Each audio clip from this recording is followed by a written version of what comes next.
raja pertama sekaligus pendiri kerajaan Galuh, Sang Werti Kandayun, yang dinobatkan tahun 612 Masehi sebagai raja pertama Galuh, mempunyai 3 orang anak dari istrinya Dewi Candraresmi atau Dewi Manawati, yakni Sempakwaja, Jantaka, dan Jalantara atau yang dikenal Mandi Minyak.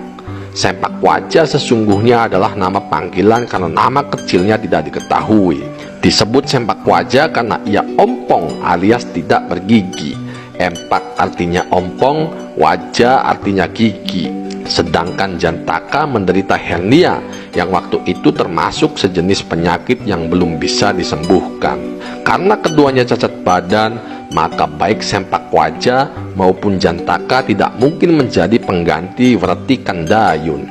Sempakwaja lalu menjadi Raja Resi di Galunggung dengan gelar Batara Danghyang Guru, sedangkan Jantaka menjadi Resi Guru di Telaga Denuh atau Galuh Selatan dengan gelar Resi Guru Wanayasa atau Rahyang Kidul.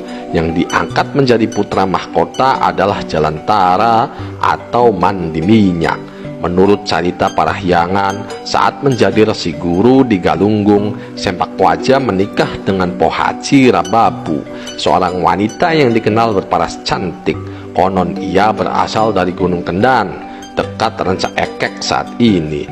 Suatu saat, Mandi Minyak, adik Sempakwaja yang menjadi putra mahkota Galuh, mengadakan pesta perjamuan atau Utsawakarma di istana. Yang mengundang adalah ayahnya, Raja Galuh Werti Kandayun.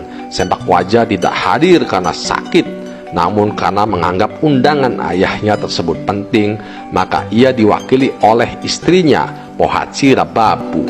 Sementara Pohaci Rababu pergi ke Galuh, anak-anak Sempakwaja tinggal di Galunggung merawat ayahnya. Kehadiran Pohaci Rababu yang cantik di istana Galuh ternyata menimbulkan masalah.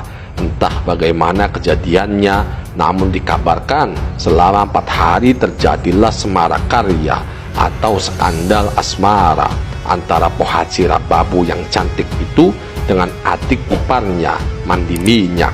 Hasil skandal kedua manusia berlainan jenis itu adalah seorang anak laki-laki bernama Sena yang lahir pada tahun 661 Masehi. Sena disebut sang salah dalam naskah lontar Carita Parayangan. Bahkan anak itu sempat dibuang ke Tegalan atas perintah Mandi Minyak, namun diambil kembali dan dinamai Sena atau Bratasenawa. Kerajaan menjadi kisruh karena peristiwa tersebut, namun akhirnya dapat diredam karena Sempakwaja turun tangan. Pohaci Rababu dimaafkan dan boleh kembali ke Galunggung. Sementara si kecil Sena diserahkan kepada Mandi Minyak. Ia harus dirawat oleh Mandi Minyak sebagai pertanggungjawabannya. Menurut sejarah, Mandi Minyak selanjutnya disingkirkan secara halus dari keraton oleh ayahnya, Werti Kandayun. Ia dikawinkan dengan Parwati, anak Ratu Sima, dengan Katikya Singa, Raja Kalingga yang berkedudukan di Jawa Tengah. Karena itulah Mandi Minyak tinggal di Kalingga. Pada tahun 695 Masehi, Mandi Minyak bersama istrinya Parwati menjadi penguasa Kalingga Utara. Hal ini terjadi karena setelah Ratu Sima wafat, kerajaan dibagi dua.